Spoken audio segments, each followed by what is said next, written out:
Farm Plug philosophy is built on 3 pillars. That's educate, thrive, and connect. And these 3 pillars are essentially the tools needed for an intersectional approach to the holistic development of regenerative communities, right? And so we talk a lot about sustainable communities. We talk a lot about, 7 generations down the line for a lot of our, indigenous peoples. That's how often we refer to sustainability, but it has a lot of different meanings, right? And especially with community. And so we are here today with some of the 2 pillars when we talk about Chicago agriculture, urban agriculture, and everywhere in the world, people are looking to the work that's going on in Chicago right now. It is an honor to have you 2 here, Representative Sonya Harper and Brother Anton Seals. So we're gonna go virtual round of applause there, right? Thank you. Right. So I will also do your introductions. I'm gonna read them out, but I'm gonna pre-record that as well. So my first question, and we can start with you, Representative Harper, and then Anton, you can follow up. But the first question is, what does community mean to you? Well, what does community mean to me? Community is just basically like, community is the place that grows you and gives you what you need in order to be able to live, right? Community, I love to use the words inside of it, unity, right? A geographic place where people are living, working, learning, playing, growing, and just living lives. A community is a village. At the basic core of it, to me, that is my personal, definition of a community. If I could, define it for myself, my community is Inglewood. My community is the Black community. My community is women, and single mamas. I'm a part of many different communities, and even, the communities that are related to my work or, to my hobbies or my special interests. But overall, that's what community means to me. All right. You jumped into my second question a little bit, so we're gonna hold off. But Anton, go ahead and let us know. For me, I think that level of, when I define community is also where you kind of commune, you come together with people. As Sonya talked about, you're often a part of multiple different communities all at once. And so there's a responsibility and an obligation that comes along with being in community, of knowing that it's not just a singular person or thing. So I think a community in those ways of different kind of networks coming together, families, and then there's this larger kind of the human community that you're a part of. But as a Black person, as a Black man, also having that placement in where you are in community. So I think that there's this ongoing, in particular for us in the Black community, because we often reference that as a thing, the Black community. Right. It's the Black community, you know what I mean? But there's a legacy around pushing for liberty and freedom in ways that sometimes, when you're in the midst of it, you forget that you're a part of it. And so it's not just our work, our collective work is just, a homage and a continuance of what ancestors have left and what as the progeny of our ancestors, right? And we're just sowing our parts into the seed, planting our seeds in this space and time right now. So that's when I think about community, I think about, being able to represent and reflect the best parts of the community. And I think that's, how I would define community. Think about it, the very basic, like, who is my community? Think about my neighborhood in West Inglewood. Think about the community, that I grew up in and had so many experiences, the community that I dreamed of even going off and learning how can I help and bring back knowledge and gifts to my own community. My community has been struggling, since I was a little girl. I've been, going to funerals of my friends, and now that I'm older, going to their kids' funerals, and even some of them, as we still, are dealing with gun violence and all of the issues and the root causes to it. My community needs a lot of help with education, with healthcare. We're living in food deserts. And so, that's my community. And and I take that background and with me, you know, wherever I am in the world and wherever I have been and in whatever job that I've had. And so I think, and I consider it now a privilege and an honor, even after going out and working in the TV news business, to actually come back home, you know, with those gifts and talents to be able to give back to my community. And even now on a legislative level, I am now my community's voice, right, in the state legislature. And that's a very, you know, that's a very big, scary thing, but a big thing that that I enjoy and am challenged every day and tasked in making sure that I'm putting my community's needs at the forefront and doing whatever I can to organize other elected officials or other people to bring us the real need that we need in my community. So that's my community. I'm from the south side of Chicago in West Inglewood. But my community is no different than any other Black community across the continental United States and even across the world. And I think that, you know, what we see working or not working in some communities, you know, we see that played in others. And I think that it's times like these where we can share our best practices and share what's going on in each of our communities to help to build them up. And so I enjoy not just doing that in my community of Inglewood or throughout the city of Chicago and even throughout the state of Illinois, but I enjoy being connected to national networks where I can also learn about what's going on in the other Black communities like mine across the nation. So Anton, who is your community and what does it need to be well, whole, or healthy? To be well, whole, or healthy, or all three. And healthy, all three. We want all three.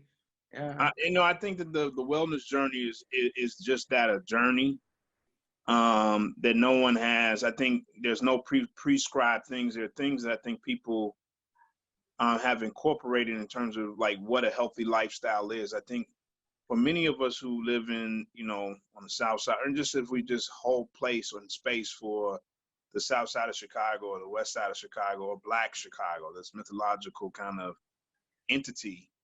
But it has places, you know, it has neighborhoods that then make up, you know, regions.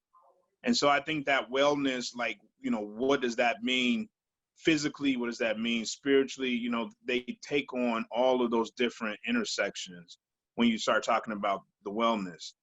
And, you know, growing up in a community for myself that was, you know, now they would use the terminology, I'm a 70s kid, you know what I mean? But I grew up in these kind of African-based traditions and was, you know, sold into that culture in a way that was like, this is your, you know, your debt to, you know, you being here, to having life. So it was always bigger than just me. And I think many of us who are doing this work, you know, it's always bigger than just your own personal story or your own personal piece. And I think that sense of connects back to the wholeness of it, to your question, like, you know, who you are as an individual, but then who we are as a community and what we're all struggling against is something much bigger to try to get our slice of, you know, equity or the pie, or, you know what I mean, this ongoing struggle that, you know, in particular Black people are dealing with, and that further kind of impacts our health. And so there's no easy answer. So, you know, what we call now food deserts, you know, is the same thing. Like, those things are choices, policies being made, and even policies that we try to put in place to remedy that, when you have the intentions of others who, you know, quite frankly, don't really give a damn, you know, or give lip service that they do, but really their actions don't speak to that, right? And so I think for, you know, for many of us, that wholeness and wellness and health has been really internal. So we look towards each other, in particular in the time now where we're dealing with like this crisis around the virus and COVID. We're having to turn to each other in ways that, you know, one is that, you know, fortunately we have, you know, representation in government at this particular juncture who are, you know, giving voice and making sure that there's an equity lens at least being brought up. And I think it's the voices of the community that have to be even more astute and sophisticated to push those even more to get the resources that are needed. Because the system that is enacting this is designed to do what it's, you know, yielding. And so it impacts all of those things because, you know, when you're not healthy and when you're not, you know, you don't feel whole. And I think this is such a vulnerable time for so many people because, you know, I've lost several folks that I've known in my networks, you know, who have died, mostly Black men, some Black women, you know. So I think for some who are really vulnerable in terms of just like when you talk about health, it is a reflection of like, well, how can I, you know, fight against diabetes or hypertension or these other chronic health diseases. I mean, that whole piece around the food deserts, that whole language, going back. So that, I mean, that was my entry point into the food system world was through policy when I worked for Congressman Rush. And that whole issue around bringing more voices to his office, to DC, because what was happening was that you were getting people from the top down kind of articulating what it is that we're experiencing in these communities where at that time we were saying it was easier for us to find ketchup than it is a real tomato. But there's been so many lessons learned that there's no one prescription, because even if you build it, doesn't mean that folks will come. So there's this level of illness or behaviors that also precludes us from tapping into like what's available or what's possible. So there's so many layers of this onion. And I think when you ask that question about wholeness and wellness and health are so intertwined. So it's really difficult to kind of answer it in a real succinct way because they're all so interconnected. And I think we're all still in process of what does that feel like for us to be free, right? And no matter what station or titles we take on, we're still connected to this community that in large part suffers because of these kind of inequities in our society. I mean, that's amazing, right? So you both really, really touched on, you know, it's a group. It's really a group thing. And there's no one trick pony way to get the ideal community or to have everything that a community needs, because everybody in that community needs different things, right? And so even the dynamic of you two and your relationship and how, you know, Representative Harper, you're so homegrown, you know, like you can speak for Chicago because you've been in Chicago, you've been on the ground, you've done that work. And it's the same thing with you, Anton, to the point where you two and your work in the urban agricultural field literally bounce back and forth and off of each other. So how can agriculture, land cultivation, or land access assist in tending to these needs in our communities? Oh, another big question. Go ahead, Sonya. That's what we've been working on for what, the past 10, 15 forever. Years in Inglewood, right? So we've been knowing about health disparities, right? And this isn't just around food, it's about every issue, right? But, you know, to sometimes make it, tear the issue down and make it easier for our elected officials to grasp, we have to break down our issues into little things, right? So the issue of food security and food issues, when we define food deserts, that broke way, and that gave way for a lot of support to come to our communities to even take on some of the only plans that we had to transform our vacant land to farms and to gardens as a way to take our own food access into our hands and provide more healthy fruits and vegetables, but as more importantly, to provide jobs, right, in communities that have been disinvested in, and communities that are seeing the highest rates of people not dying from bullets in my community. Everybody puts this on the news from the amount of gun violence and shootings that we have, but I never seen a news story that talks about the health disparities, right? And one of the things that even brings me to this work in my personal story is that at the age of 33 years old, I became the oldest person in my family after burying my daddy, and every year before that, burying everybody else in my family. And it seemed to me the only time people cared about what they ate or going to see the herbalist was at the end of their life. And I'm like, well, why don't we care about what we eat and our access to food and our herbal medicines all throughout our lives, you know, from the time that we are born, and maybe we won't be in this situation. So for me, like even sitting in this house alone without any family is a daily reminder of the disparities in our community. And so it's a daily reminder of the work that still must be done in our communities in order to not just improve our food access. We need to teach ourselves how to eat well, how to be healthful, Because just as Anton said, you can go and you can stack up all the food deserts with all of the healthy grocery stores, farms, and farmers markets, around, but people's habits need to change right along with that, right? And in our community, that you can't just put up a shiny new grocery store and expect for people's habits to change. You have to engage them in other ways. For them to be able to take on those benefits, be it cooking classes, be it gardening classes, and opening up not just this as a new avenue for your health and our wellness as a community so that we can be around to teach our future generations. But also, we need money, we need it right now, and we need food.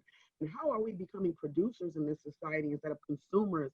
And why is it that at the end of the day, we waiting for somebody else to feed us when we were brought to this country to feed other people? And so we have the skills, we have the institutional knowledge, we have the ancestral knowledge, we got the power that all we need is the land and to get to work and to really get back to some of those things, that were taught to our grandparents as far as loving the land, being respectful of the land, taking care of it, and using it to live off of, to eat off of, to grow, and more importantly, right now, using it to heal ourselves, especially as we're going through this pandemic.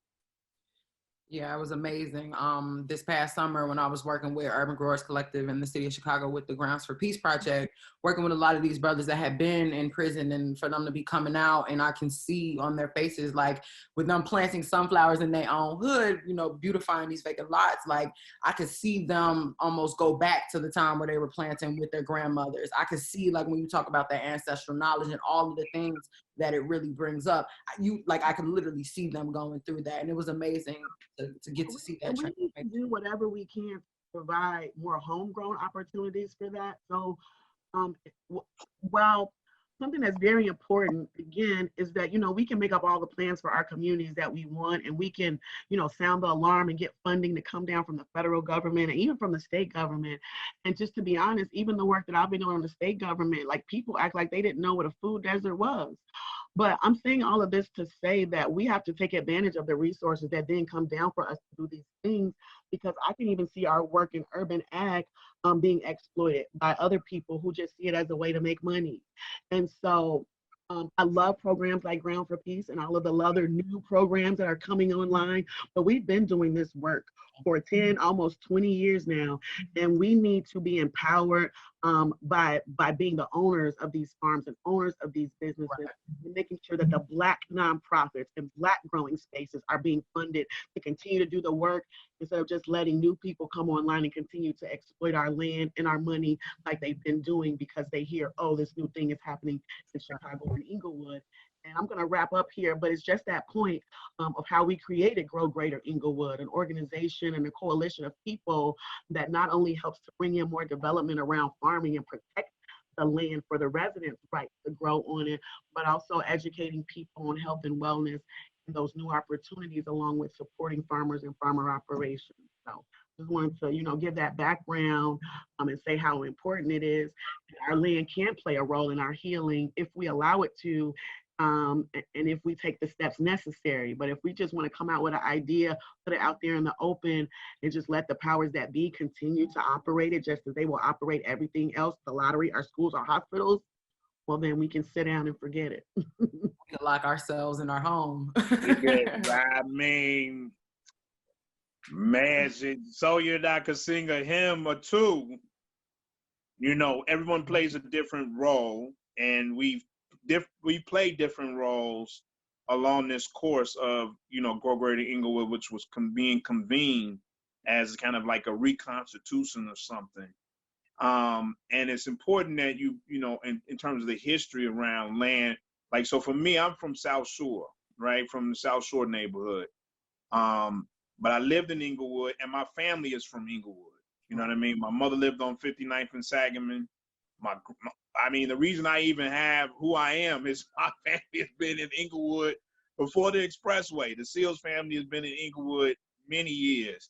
But one of the things that Sonya lifted up that has been, that she talked about is like how it happens then on the ground, and why sometimes you can become, you're ending up having to say no a lot or to block things from happening. It's because, you're trying not to allow for different groups to come in and extract And whether they're conscious of it or not, their role is like, we'll come in and we'll feed your people, as opposed to holding space for the Candaces and others who can then get onto the land and do that themselves, right? And it's such an addiction because a lot of the groups, that's what they want to be able to do because it's easier. It provides a narrative for them that they are serving someone, but those people aren't able to take care of themselves. And so we've just been trying to figure out different pathways, and it has not been easy in terms of like, even when people ask, like, you know, a lot of the work that Grow Great Inglewood is doing has been, you know, a lot of advocacy around making sure that, you know, plans and stuff that we talked about, like who follows up on that, you know, working with a big entity like the city. Like if you say that you have got X number of lots, you know, then how does that really happen for a farmer to get on to the land, right? And then where are the resources to support that farmer, right? And you're talking about, you know, farmers, in particular Black farmers, that have been codified as the marginalized and disadvantaged. It is a codification in USDA. Mm-hmm. Like Black farmers are already marginalized. So you talk about Black farmers in an urban space means you super like you on the fringe. So then it's like on the fence, then I got to explain to some white folks who coming in like, I want to do this and farm in your space. It's like, yes, but these are the rules. These are the rules of the community that you have to meet. You know what I mean? Right. And that's not always a comfortable situation because it's not that everyone comes in with ill intent, but it's to what Sonya talked about is that at the end of the day, we didn't just ceded away our power, which is the land, right? And the land is being held by the city that we're paying taxes for. Right. And I would even argue to say there's not even the taxes that we're even paying in these communities. And you have to know the history too. I must say this, because even in Inglewood, right, going, and you know, I'm a Black Chicago kid all day. Like I have family all over. The horrors of what was happening when Black people were moving into these neighborhoods to buy a little frame house that they worked 3 and 4 jobs for, and then had to have somebody come down the street and burn a damn cross on it. That was what was happening in Inglewood in the late 60s, mid 60s, before integration. Mm. So there was a price. My point is that there was a price that was being paid. This is the same space where you talk about all of the Great Recession, stripped all of the resources, any kind of rebound that it was having. This was 10 years, it's over 10 years ago now. You had speculators in there just demolishing the rest of what was a, you know, homeowners, working class community of mostly all African Americans. So there's a, you know, that's the most immediate history. You know, you don't go from having the second largest thriving, that, you know, shopping district in the city to like the poster child for urban decay without some level of intention. And because systems don't hold, like these people have names, they benefited, and then they have a collective amnesia. And then you have someone like a Sonya or Anton or Asia and countless Hal Baskins, Keith Harris. They're all of these people, the names and the unnamed, who are saying, well, wait a minute. I come from people, a community that, you know, when we all get around together, we look like this some bulls. Mm-hmm. And so I think that issue around dealing with the city around land access, because land access is, for any society, is a political act. It is a basis of power.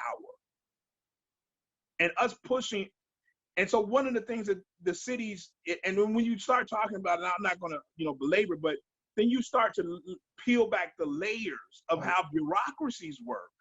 And sometimes they function just to see, like, let me just, you know, sweat you out. Because we can. Like, if they own it, turn it back over to the owner. And then there's resources to provide to steward it.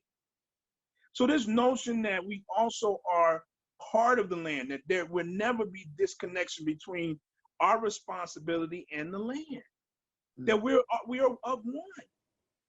And that you, in actuality, in this system, you own things. But the reason that we talk about stewardship is that you don't really own this. You go back to it when you're gone. Okay? You can't take the land with you when you go, Right. wherever you going. Right. Oof. Ooh. Right now, for real.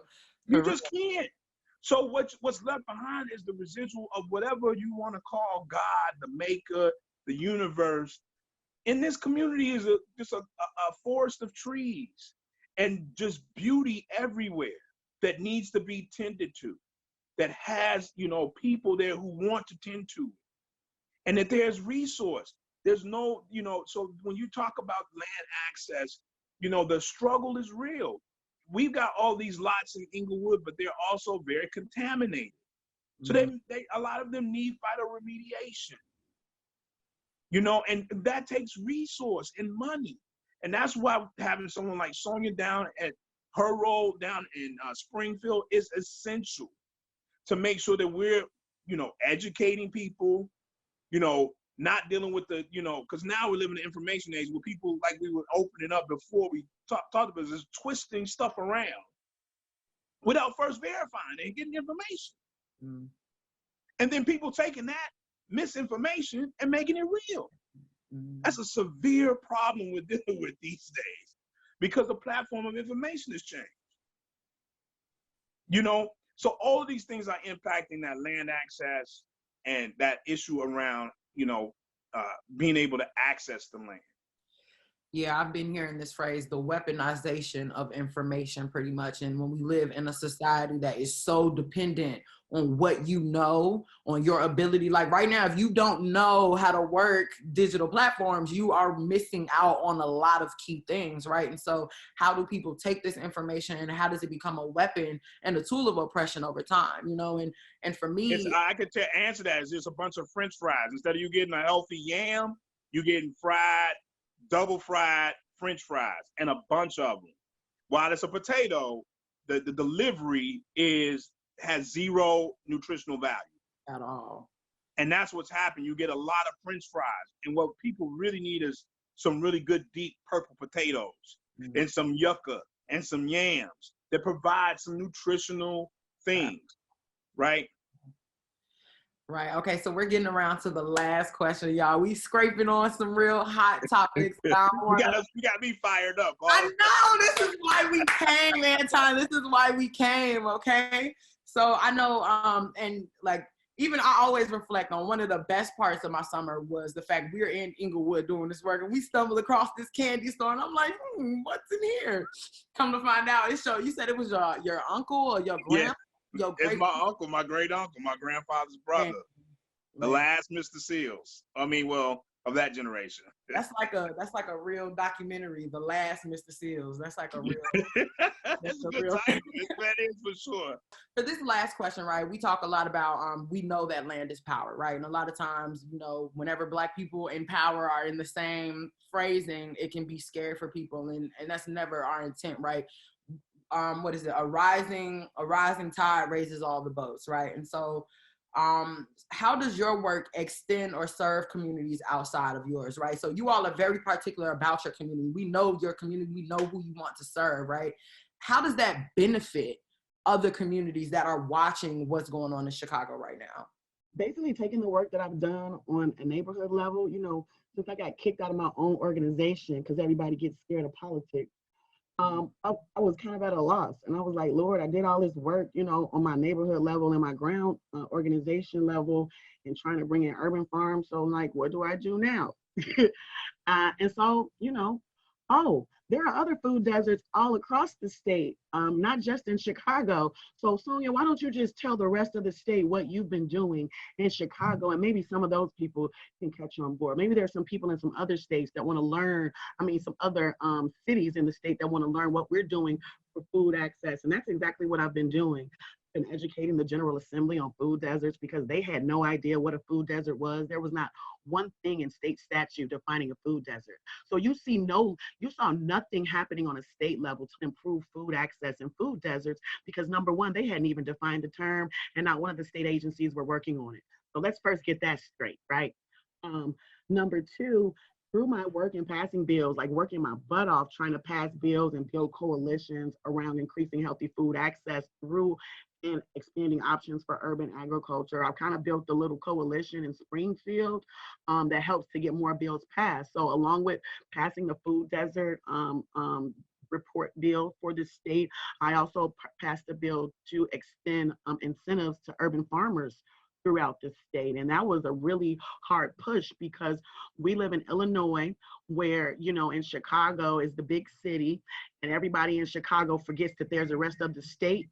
And most of the state is downstate. Most of the state is rural. Most of the state is agricultural, right? And so it was through that work, and it was more so me convincing the rest of the state that urban agriculture was a real thing, and that we weren't just up here gardening in our backyards. And it was through a lot of work with even the past Illinois Department of Agriculture directors and past ag chairmen that I was able to get some of this legislation passed. Even the Farmer Equity Act, which is a very important one to me, that I saw get passed in California, which makes sure resources about grants and funding gets to the farmers, socially disadvantaged farmers, women farmers, Black farmers, Latino farmers, and just making sure that we are put at the table when the state is making any big decisions about agriculture, and also added to the boards of many of these statewide ag-related agencies. And so very proud to have passed that legislation, but implementation is a whole nother ball game, right? And so I have no one to help. Number one, there's a very small group of people who only care about advocating for food access and urban agriculture for Black people. I can find people all day who care about agriculture or who care about local foods and farming, but connect that to Black people, the amount of people that care are all on my one hand, right? And so I'm now in the process of developing a statewide coalition and advocacy network that will help to do the same thing that I've been working on in Chicago throughout the state. And I'm also working on a national version of that same thing. In addition to just being named the first Black person to ever chair the Agriculture Committee in the Illinois House of Representatives, which now means that I have connections to all of the big ag agencies, big ag companies, and now I get to foster those urban and rural relationships that will give our communities the exposure that they need, but also give our farmers the training and the resources that they need, because who better to tell me how to get all the benefits from the federal and state government but another farmer, right? And I think that we are seeing, even as I take many trips to downstate, that we have a lot more in common in our Black communities. We have a lot more in common between Black communities and rural communities, be they Black and white, than we ever thought that we had. Like, they struggle with food access and security. They struggle with access to broadband and internet service. They struggle with good education. So with that, we definitely see opportunities, and I love talking about the opportunities to bridge and to bring more resources in through that rural and urban exchange. And so just working on that throughout the state.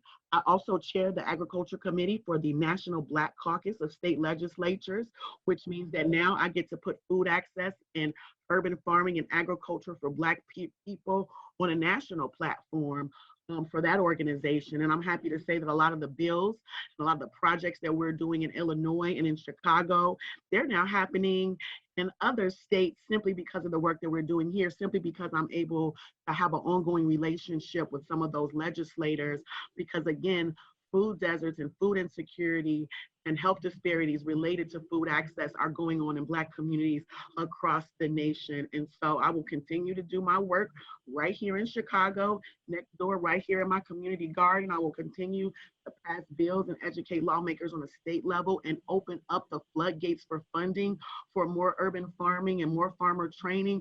We have the University of Illinois Extension Services right here, a land grant university that is supposed to be providing all of the free resources to help people grow whatever that they want, right? I've even had conversations with them on, it's not that we don't have the resources, they are not properly being deployed in our communities.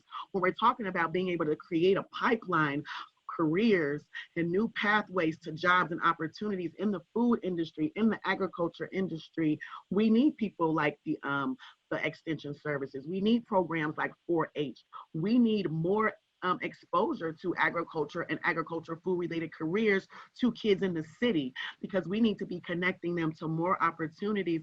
We need food businesses, but where is the education that leads to people getting into those things? And so, again, I enjoyed working on that stuff on a community level, as I still will.